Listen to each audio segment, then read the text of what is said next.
part B of episode 35 of the YarnderWoman podcast.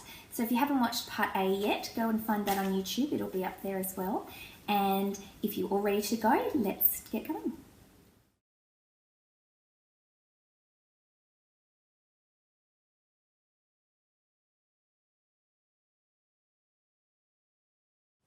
Goals. So, new year, new me, new you. Is that how you feel about New Year's? Yes. Yes. But as most people know, New Year's resolutions tend to just set people up to fail because they're often not measurable or realistic or specific enough. So I like to think of having goals. And of course you can have goals at any time of the year, doesn't just have to be at the start of the year. If you want to do something, do it. You don't have to wait till a new year. But I do really like the fresh feeling that comes from a new year as well. So first up, we'll look at my 2015 goals. And I was going to say, see how I did, but I don't like to think about it that way because I don't like it to be you failed if you didn't do a goal. If you didn't accomplish something that you wanted to do, then you obviously either didn't want to do it that much or circumstances didn't allow you to. So it's not a fail. And I know some people have been doing their goals recaps and saying they failed at things, but I don't like to think of them that way. And just use it as inspiration to go forward in the new year. What do you think? Sounds very plausible. Yes. So I've printed out, this was my list of goals, and as you can see it's quite long. And I think that was part of the problem. I think I used my goal list as, in some cases, a list of items I wanted to make as well as concepts, but I rarely went back to look at the list as the year went on. And when I did, it almost felt like an obligation and became something where I'd feel guilt about because, I haven't done that yet. No, I can't be bothered. And that's the thing, it should be what you want to do. Flexible. That's right, flexible. So in terms of what I did do, let's have a look. So I had shop my stash. Now I think I left that, why are you looking at me like that? Pardon? So what that means is knit from my stash. So shop what I have, use my yarn stash as a shop. And I think I might have deliberately left that so vague to give myself an out on it because I don't think I was really ready to commit at that point. So I did shop for my stash and I did buy less yarn than I had the previous year. So I think that was definitely a focus, but as you'll see when we get to this year's goals, it's changed a bit. Knit from my library, I did, but I bought quite a few patterns as well and was lucky enough to be gifted a lot, which then made them in my library. So in that way, I guess that was nicely flexible too. Have all my stash catalogued in Ravelry by the end of January. That was done, but then I think I've let things slide a little bit this year. I think most of my stash is on Ravelry. There might be a little bit that's not. So over the next couple of weeks, I want to just make sure everything's on there, not because I want to have it as a goal that must be done, but I'd just like to know what stash I've got so that I know what I can use. I won't go through everything, but things I did complete. I did do some charity knitting. I did knit some specific items that I'd talked about or that I'd mentioned wanting to do. And one of those was knitting a dinosaur for Liam's birthday, so that was very good. I did do a cardigan for Emma, and I did knit a presents for Mum for birthday, Mother's Day and Christmas, so there you go. Ooh. You were all set. So that's last year. So in terms of my project statistics, I had 70 projects in 2015 on my Ravelry page, and I always do a Ravelry project page for everything because I like to see what I'm working on, otherwise I'd forget what I'd knitted. So that 70 projects includes one tube sock that doesn't have a pair yet because that was the pair that I knit too small. And I did start the second one on New Year's Eve actually after I finished knitting Mum's socks.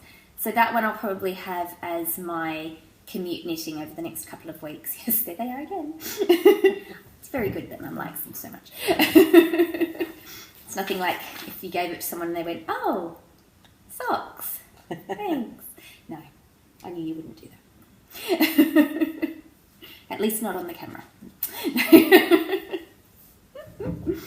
So, yes, that tube sock will be worked on. It's not that I particularly want to do it because it feels a little bit obligation-y because it was a mistake size. But I know that if I don't do it, that one tube sock will just sit and languish, and that will become a major obligation hanging over me. So get it done, then it's done. So 70 projects included 26 shawls or cowls. There were a few children's sizes in that one, so they weren't all adult, but still 26. 11 pairs of socks, which included 2 tube pairs. So if I finished that one where I've only got one thus far, that would have been 12. So that's not bad for the year. 42 gift items, pretty good. 6 charity projects, 3 hats, 2 washcloths and 1 toy. 19 items for me, and 3 projects that don't have a home yet. They're either going to be gifted or go to charity, which are 3 knit night shawls. 2 of them are children's sized, so haven't decided on those. So that's a pretty interesting breakdown. So in terms of garments, I think it was only the cardigan for my niece, so that came under one of the 42 gifts. So 42 gifts is not bad. No, it's amazing. Yes. And I think I would have liked to have done more charity items, but I think the tube socks that I'm going to be finishing soon, I think they'll go to charity, probably to a women's shelter for if anyone brings in a little child that would fit them. That would be very good. So that was last year. On to this year.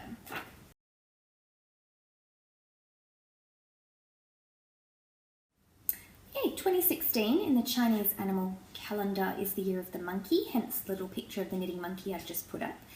Him and the knitting sheep that I showed earlier are the cover photos for project pages that I set up for each of my year's goals. So that way my first project that's showing in Ravelry or at least first for the year, is my knitting goals for that time, and that way I can have it there as a good record. So that's something you might like to do as well. So, Year of the Monkey. I also read recently that Australian Indigenous have animal years too, and it's the Year of the Lizard this year. Right. So there you go. And my month, I found out, July is koala, so that's exciting. I think you were a platypus for June. Oh, That's exciting. that is exciting. I'll have to I'm try an and find endangered species. Indeed. Well, unique in so many ways. I'll try and find that article and see if I can put a link in the show notes. So more on that later. So my goals for this year, definitely fewer. These are all my show notes, so just that bit there is my goals as opposed to a full list of last year. So my first one, the way I'm going to phrase it is transform the stash. So I've really enjoyed lately, and in fact I think it's just during the Down Cellar Studio PSP where I've been focusing on getting projects done for points and therefore focusing on things a bit more in terms of not having as many projects on the needles. I've really enjoyed picking from a certain grouping of stash in particular. I mean, not all the yarns I've been using lately have been sponsor yarns for that knit-along, but that has been a little bit of a focus. And if I just listened this morning to the latest episode of the Curious Handmade audio podcast, who's Helen, who's an expat Australian living in London, and she's the designer behind Curious Handmade, so I'm sure you've heard of her designs. And she has a monthly theme for her podcast, and for this January, she's having Stash Appreciation Month. And what that means for her is she's going to go through and catalogue all her stash and look at what she's got, etc. And she's also talking about choosing a word for the year. So instead of having goals in an action sort of a way, she chooses a word for the year to frame the decisions that she makes throughout the year. So if you're interested in that, go and have a look at that episode, or have a listen rather, because she got some good ideas. And then it also ties in with the stash appreciation. So I'm looking forward to being able to see what I've got in there. Over there is my massive yarn stash. And there's a lot there that I really want to use. And in saying this, I'm not saying I'm never buying yarn again, because that's just completely unrealistic, isn't it? Absolutely. So it's going to be a balance, but my main point being I am very much looking forward to using some of the yarns that have been waiting for me, sitting and waiting. So furthering to that, as I was saying just before, I have been slightly more monogamous in my knitting, not in having just one project, but just generally having 2, at the most 3. I tend to have one quite easy as in simple to do, maybe like a sock or a plain shawl to take on my commute knitting, because I like to be able to just have something I can stop and start and not have to think about too much, because the portions of my commute that I can knit are a bit shorter. My whole commute door to door is about an hour and 15 minutes, but that involves a lot of walking in between. So I've just got a 10-minute bus ride, and then I think it's, I don't know how long the train takes, we'll say 25 minutes. So not a long, prolonged period of knitting time, and therefore I don't like to do anything too fussy where I might forget where I'm up to in a pattern. So I'll keep having that, where I have something a bit easier and then something else, whether that be something complex or something easy as well, to do at home. So I find that that'll make me get through projects, I say quicker. I mean, obviously you knit on something, you're making progress on it no matter when you finish it, but by having less things on the go at the time, they will finish sooner. So I think that will be very nice, because I've enjoyed having that. I think if I have too many things on the go at once, I feel a bit overwhelmed and it stresses me out, and who wants stress, especially for a hobby? Exactly. No stress here. Another goal I mentioned earlier was that I was going to knit 1 square on my Cozy Memories blanket each morning. I think that's going to make it progress very nicely. Last year, one of my goals about the blanket was work steadily on Cozy Memories blanket. Aim for 1 square per week. Too general. Goals and actions should be measurable and tangible, and saying aim for 1 square a week, well, what does that mean? At what point would I be thinking about doing that square? So that's not going to work for me. I'm going to make it 1 square per day, on a work day at least. What? What? Gosh, that's a well, I shouldn't say anything. Well, 1 square is that big. Oh, okay. Well, then that is measurable. That's right, yes. It's measurable and attainable. I haven't timed myself doing them, but 20 minutes, 30 minutes maybe? I'll time it and let you know how I go. But yes, looking forward to that. And actually bringing this out again, a lot of these yarns are actual yarns that I have, as well as ones that people have kindly sent me. And some of the ones that are on here that are mine, I haven't used for any other project yet. I've just knit a little bit off because I really wanted to get them in the blanket. In fact, I think a couple of years ago, a lot of the stash that I acquired was me buying stash that would match the colours for my blanket. So that's worked out very nicely for having a lovely stash in all the colours I like. But one in particular that I'd really like to knit soon is this one here. It's quite an orangey red. I'm obviously going through a bit of an orangey phase at the moment. It's still red, but it's orangey red, and it's got some sort of white natural and purple. That's by Query Fibre Arts, and the colourway is Queen of Hearts. And I think it's one of the first ones I bought when I had that massive stash expansion, as occurred a couple of years ago. And yeah, in working on the blanket and seeing it, it's made me really keen to knit something bigger in that. So that might be up next. I love that expression. Stash expansion. Yep.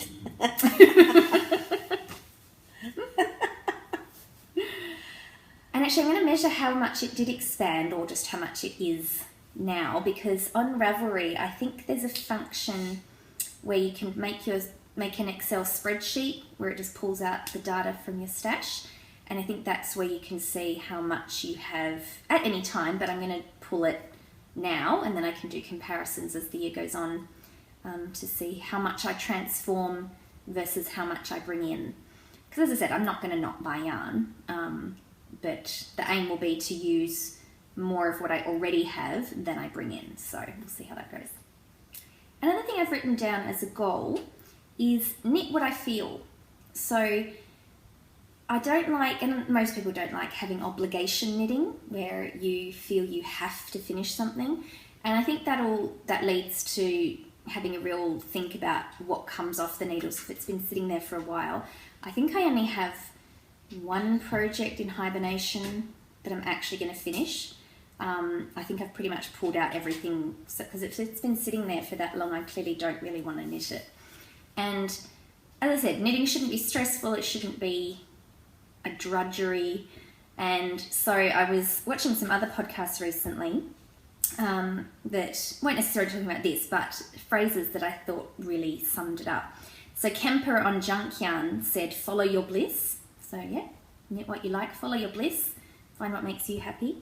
And Claire from A Nightbird said, align yourself to your truth, which I think is very apt, not just for knitting, but for everything in your life. So that's what I'm going to do. Knit what I feel like. I want to knit presents for people, so that's not going to be an obligation, but I'm going to make sure that I do it with enough lead time. I don't want to feel pressured. I don't want to have, knitting the night before I have to give something to someone as a gift. So I definitely want to have presents for people because I enjoy doing that and I love giving knitted gifts to people, but I'm not going to make it a pressure for myself.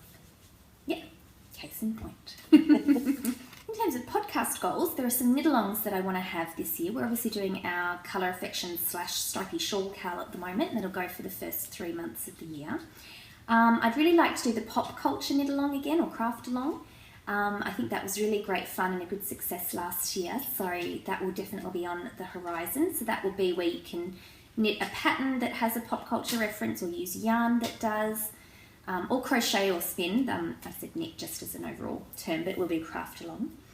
I'd also like to do a red along. So with red being, my favourite colour, just in case you hadn't noticed, I'll let you know that. I'd like to do a knit along maybe in July because that's my birthday month and it's also the birthday month of the podcast. So I'm thinking for July we'll have a red along. So that means you can knit, crochet, spin, anything that has at least some red in it. I want it to be inclusive. But yes, at least some red, if not all red. So more on that later. And I was also thinking last year we had a charity knit along that went for a couple of months and that was lovely because people could put things in that they'd made for charity and it was a good focus to have. And while that was nice and I was thinking we'd have that again, I then this morning was listening to the latest episode of the Knit More Girls podcast, the audio podcast with Jasmine and Gigi. And Jasmine had mentioned a knit along that was running in Canada and then the USA was having a collection point, and it was collecting knitted hats for the Syrian refugees being placed in Canada. And I think they were having a 25,000 hat aim. And they were Jasmine was talking about how she wasn't having a political discussion, and I'm certainly not either.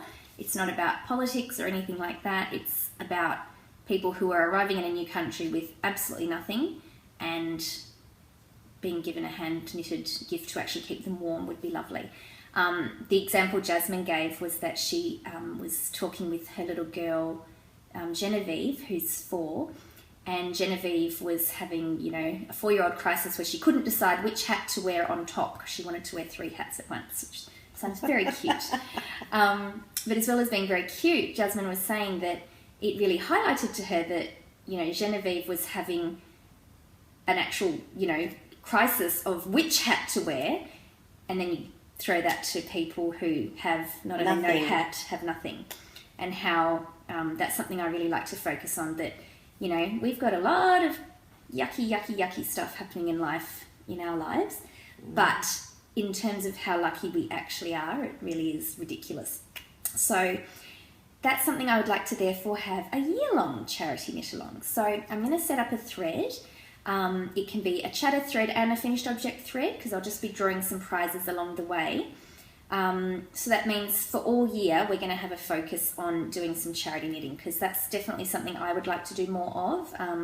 As I said, I knit 6 charity items this year, which is good, but I'd definitely like to do a lot more than that. So I'll be setting up a thread, as I said. You can chat in there about ideas, any links to some charities. I know the one we did last year, there were some great links put in, so I might see if I can pull over those posts, but feel free to repost them if you get to it before I do. And maybe once a quarter or once a month, I haven't worked it out yet, we'll do some prize draws. So if anyone would like to donate any prizes for either for that knit-along or any knit-along, do let me know. I do have some prizes already on hand from very generous donors as well. But yes, I think we should have a feel-good whole year charity thing. We should. Absolutely. And my final goal for 2016 is to keep/get my stash and notions in order. So a couple of nights ago, I just got the vibe that today was the day for sorting. So I went through the mess of where all my needles were because they were sort of all over the place and I didn't find them all, so I don't know where they are. But I bought this organiser, but I'm not sure about it because as you can see, it's a little bit tangled. So this is it here. It's got Velcro at the top. So the idea is that you would hang it and it's a circular needle holder.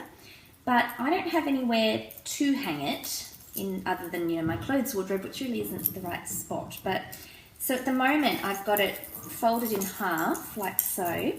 And then in this lovely bag from Loop London, which is definitely somewhere I would love to go in real life. Loop, it's a knitting shop in London. Oh. Yes. This bag was kindly given to me by the lovely Dubai Mel. When she visited Perth, she brought it for me. So it's lovely, gives me a nice little taste. So I've been putting this in that bag to put in my drawer. But I'm not sure because it's just so tangled. I tried pinning some together with a peg. I don't know. But it's at least something, and I've at least got the needles in some sort of order.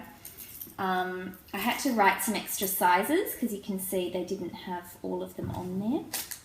So, and in fact they didn't have a 2mm on there at all. It's only got 2.25, so I've got the 2s just sitting up the top there. So where's the knitting? Where's it happening? Well, this is just to store them.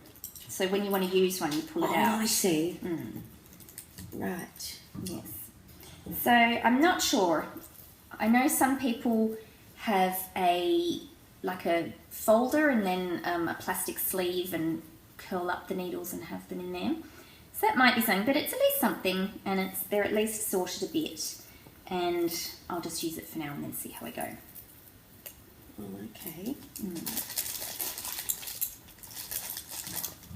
So yes, if I wanted to use a 2.25mm, I'd know those are in there, so I just pull them out. Okay. And yes, on that, there's only 2 2.25s here. I know I have a lot more than that, so where are they? Who knows? Under the couch. Maybe so. And knowing my luck, I'll find them all just after I buy more. I've also put all my double point needles together and my straight needles. Now, I don't use straight needles anymore. I've got a lot of them that I bought in Japan because when I first started knitting was in Japan, if you remember my story from many episodes ago.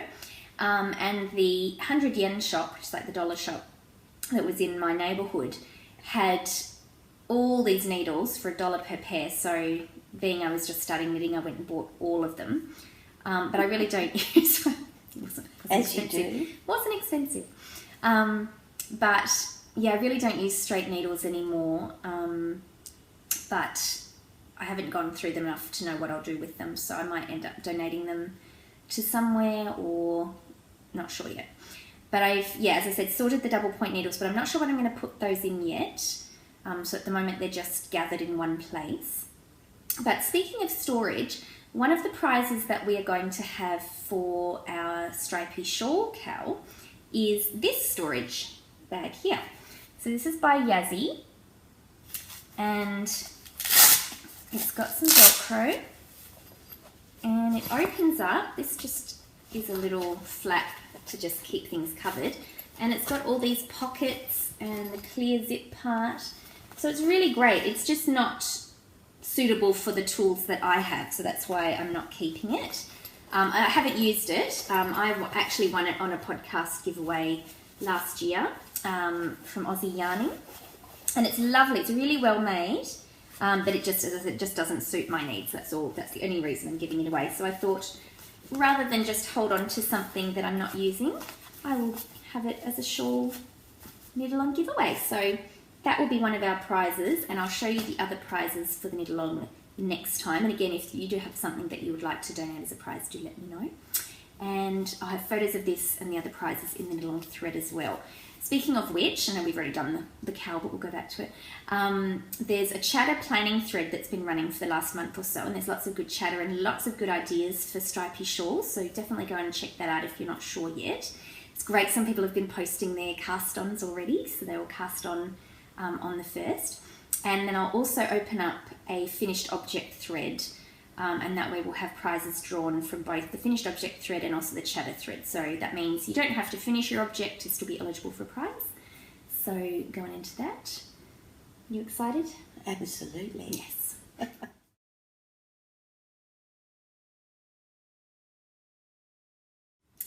Acquisitions, yay! So I already showed you the yarn that I got from One Twisted Tree, and then the other yarn I got was a surprise Christmas gift that Sophie gave me.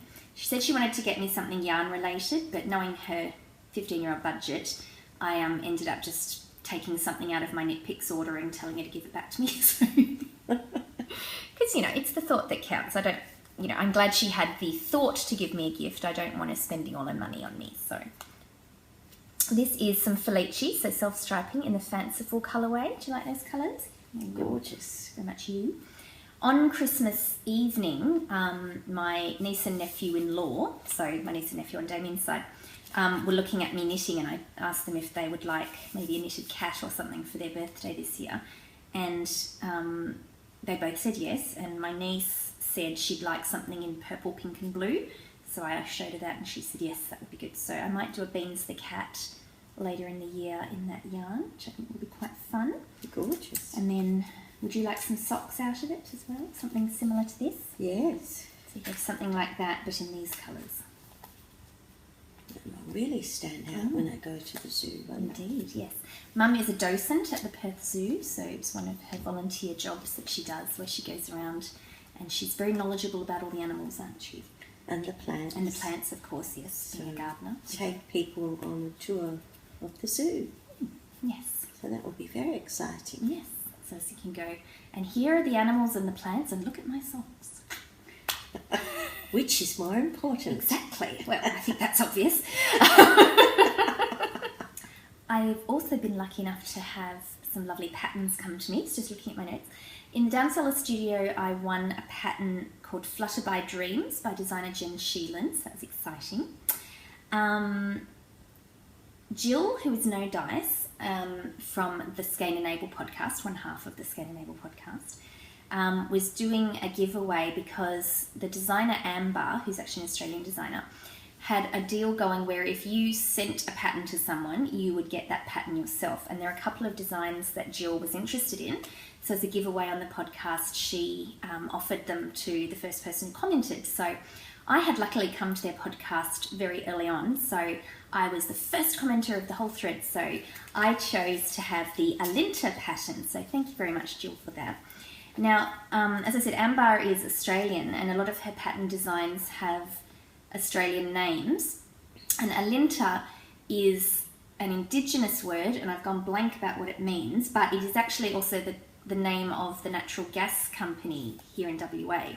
So it must have something to do with energy or spark or something. I think so. I've gone blank, I'll look it up. But anyway, so that is a really big wrap pattern with sort of stripy things. Isn't that very descriptive? But anyway, it's big wrap, so that would be nice.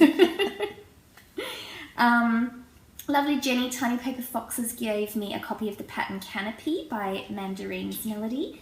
I know Jenny has knit that pattern. She's worn it on her podcast several times, which is actually where I saw it to put it on my queue, so that worked out very nicely. Thank you, Jenny. Very much appreciated. A pattern I've had on my wish list for a little while is the White Sandy Beach Socks by Lucia, who is Pearl of the Pacific of the Knitted Paradise podcast.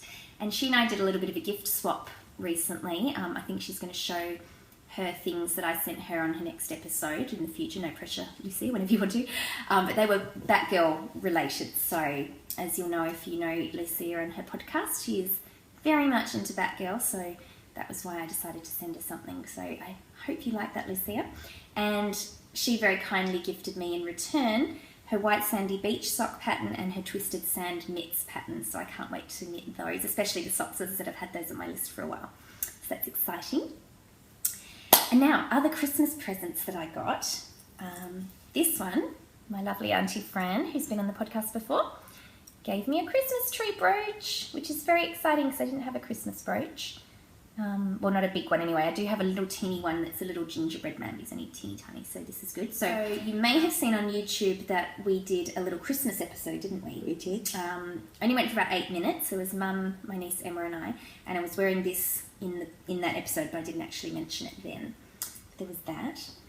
Mum got me these very nice gloves for gardening. Very, very fun. Because Mum is going to kindly give Damien and I supplies for our backyard because we haven't done anything with our backyard since we moved in 3.5 years ago. So Mum, being the gardener extraordinaire, she's going to give us some advice. Get it sorted. That's right. At long last. At long last. The front is fine because we got some basic landscaping included with the block that when we bought the house, bought the land to build the house.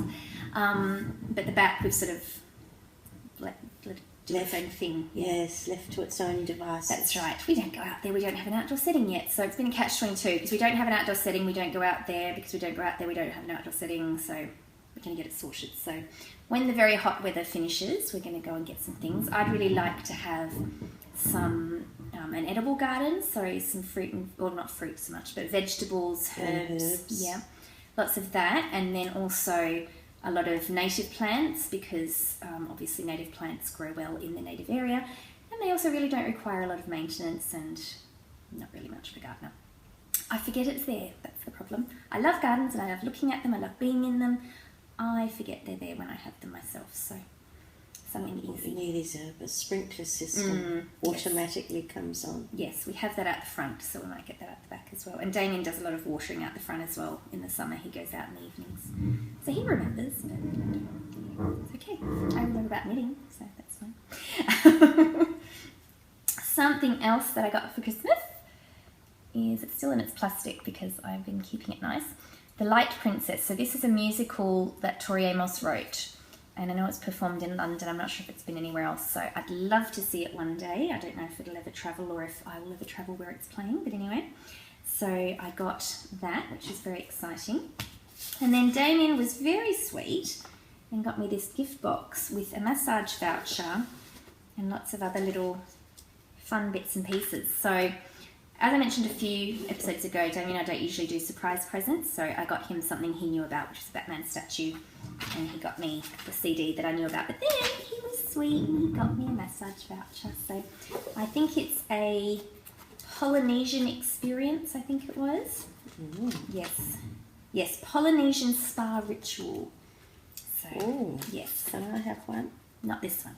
It's mine. So yes, I'm looking forward to that. I will do that sometime soon in the future. Yes. Okay. And Dorian, my lovely stepson who's now 19, gave me an Etsy voucher, and I've bought some yarn off there from White Birch Fibre Arts, and they do the beautiful self-striping that I've shown in the past that have the gradient of colour within the stripes, and it was one that I'd had on in my view for a while, and it's reds to purples, so I'm looking forward to that arriving. I think that's been posted. Looking at my list, I've got lots of chocolates, lots of Japanese chocolates from my lovely cousin and his wife, and the little girl came over to visit recently. So last night I had green tea Kit Kats for dinner because that's what you do, and I think that's it. Yeah, that sounds good. Yes, so lovely acquisitions.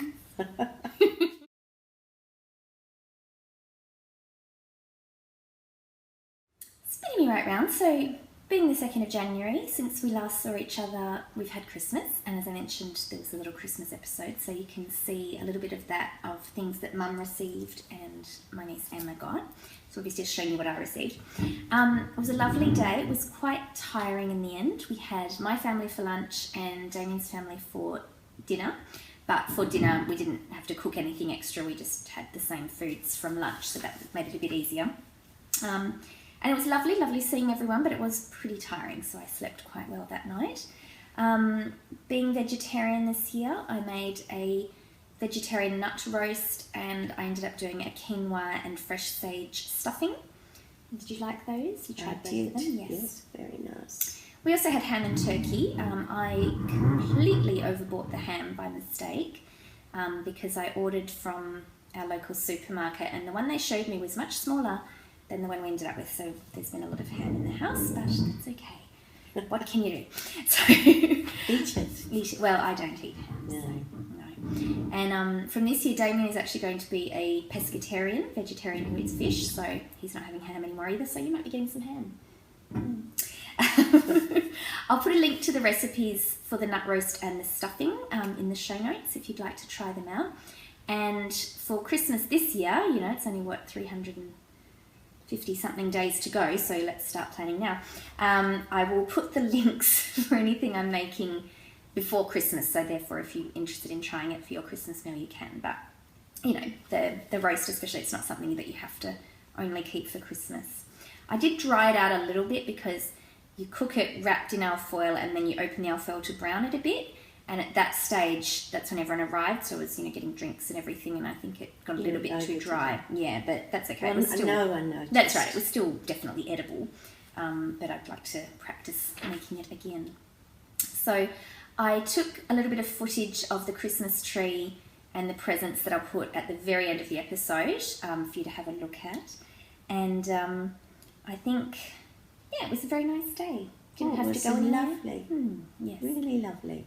Damien had to go out to drive Dorian home. He's house sitting for someone, so and he doesn't drive yet, so that's the only out time that Damien had to have. Other than that, we were home at our house, which was even better. It's lovely when all the family can get together. Yes, definitely. And it was quite cute when Mum and my brother and sister-in-law and niece and nephew arrived. As soon as they ran in, as well as asking where their knitting was, as you'll see if you watch the Christmas episode, both Liam and Emma said, "Where's my knitting? Can I do my knitting?" As well as that, Liam's second phrase was, "Can we do presents now?"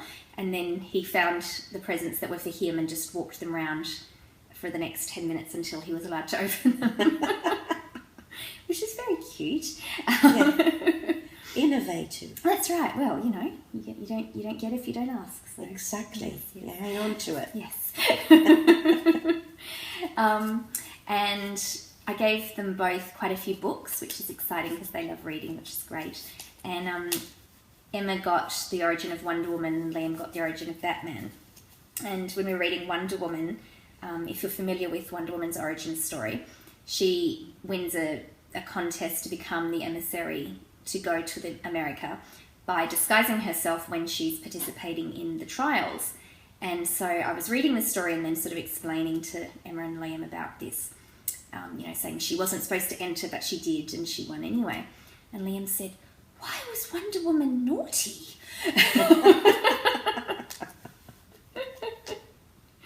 Which was very cute, but he should know about naughty because he's quite the little devil sometimes. He is. In a normal, you know, little boy way, nothing bad.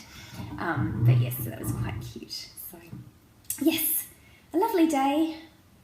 Glad it's over in terms of the amount of work, but lovely nonetheless. It was very nice. I mentioned last time that Damien and I were taking a day off work to go and see Star Wars The Force Awakens, and we did that, and we took both the kids, and Damien's brother joined us.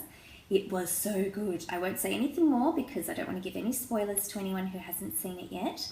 And perhaps saying it's so good is a spoiler enough, so apologies if you feel that way. But we loved it. Really, really, really good.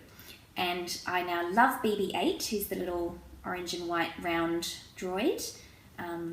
So, yes. It's all double Dutch to me. So I even wore a BB-8 badge to the movie because Damien has them in his repertoire of badge making. So that was exciting. I finished listening to all the back episodes of the Yarns at Yin Hu podcast. So I've been listening to that gradually over a long time, and it's just been lovely. Sarah, has such a lovely, relaxing voice, and it's really, really great. So I definitely recommend that. I know I've said that before, but very, very good. But now I have to wait till the new episodes come out. It's not fair. I've gotten back into listening to a book through Craftlit. So Craftlit is hosted by Heather Ordover, and as well as talking about her crafty pursuits at the beginning, she then goes through and has a chapter each episode for a book. And I'm listening to Herland, which is by a woman whose name I've completely gone blank on. It was written in 1915, and it would be what would be described as early feminist literature. And the story is quite good. It's very interesting, and it's very of its time in terms of looking at that early feminism. And so all the commentary that Heather gives before and after each chapter is really, really interesting. So I definitely recommend that. My cousin listened to it first and suggested it to me because it's just been a while since I'd been on to Craftlit. So I'm looking forward to having some discussions with her about it.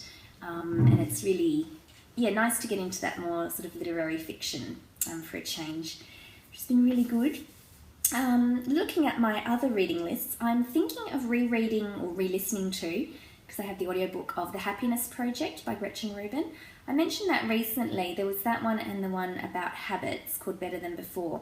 And The Happiness Project, she did a year-long project where every month she would focus on a different topic and work that into her happiness. So given it's a new year, and as I said, you don't have to start things at a new year. You should start things whenever you want to do them. But because it is a new year, it seemed like it would be a good time to start my own happiness project. So I'm going to listen to it again to remind myself what topics she looked at and think about whether that's something I'd like to do. So more on that later when it comes.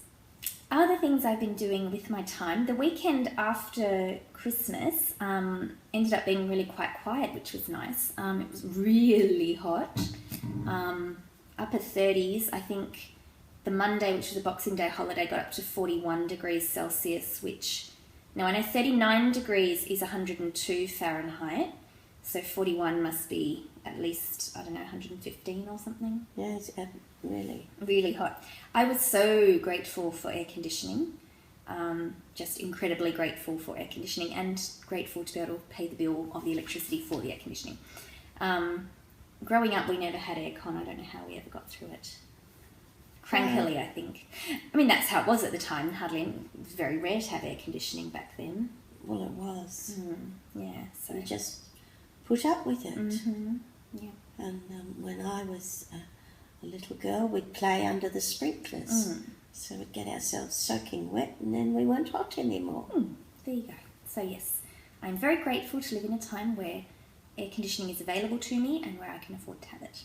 So yes, we have it on now as well. It's not as hot today, but it's definitely sticky and humid, isn't it? But the Tuesday this week, I had the day off from work. I worked Wednesday and Thursday. But Damien and I went up into the hills, into the east, heading east inland from Perth, because a friend of his was house sitting up there. And so it's very much, in the country. But yeah, some kangaroos came up the driveway. So it was all very exciting. Yes. But yeah, it was very hot again. It probably would have been about 35 or so. So I guess in the 90s Fahrenheit. And because Damien and I had the long weekend, we'd been watching a lot of The Walking Dead, because I had to watch all of the previous season and then what there is of this season. So I won't go into it. It's a zombie show. I'm glad I didn't watch it. No, I don't think it's your thing. But, in The Walking Dead, there obviously, society has ended as we know it. And when we were out in the bush, I was thinking, and I mean, it was suburbs in the bush, it wasn't the bush. But I was thinking, it was so hot, I thought, if the zombie apocalypse comes, I just don't know how we're going to cope. In the heat, I think we have to go down south. Probably. Yeah. Anyway, let's hope that's not a thing. But we don't have to worry about it just yet. I think we'll be okay. Yes, that's right. And the main issue will be transporting all the yarn so that we have that. Oh my God, we've got to hire a truck now. Well, I think so. Just have it on hand. Because we'll need all the yarn for clothing and socks. That's true. It's not just going to be a hobby. It'll be a survival tool. Right, moving along. Yes.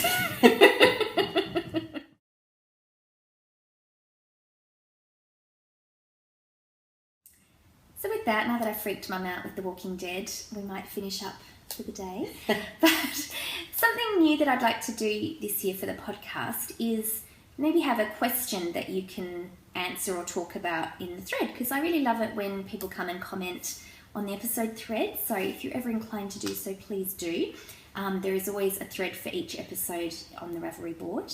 But I think this episode's question, given we're talking about New Year's and new goals, just something simple. What are your plans for your knitting this year, or your crafting? It doesn't have to just be knitting. So if you are so inclined, please go and answer that in the thread, and it'd be great to hear about. We'll try and think of some interesting questions along the way that we can have in other episodes. So with that, we'll sign off. I think Mum might want to go to lunch at the cafe. Oh, how can we ever manage? Oh dear. Go for lunch and then go to a craft shop. It's going to be tough. Yes. Going to be tough. Yeah, special day. Indeed. And lovely to be able to talk to everybody again. Yes, I'm sure everyone will be excited. And Happy New Year. Yes, very much. Happy New Year. Thank you for all your support of the podcast for 2015. Here's to a great 2016 with lots of excitement. Enjoy yourself, have a lovely day, and happy crafting. Bye-bye. Yay, bye.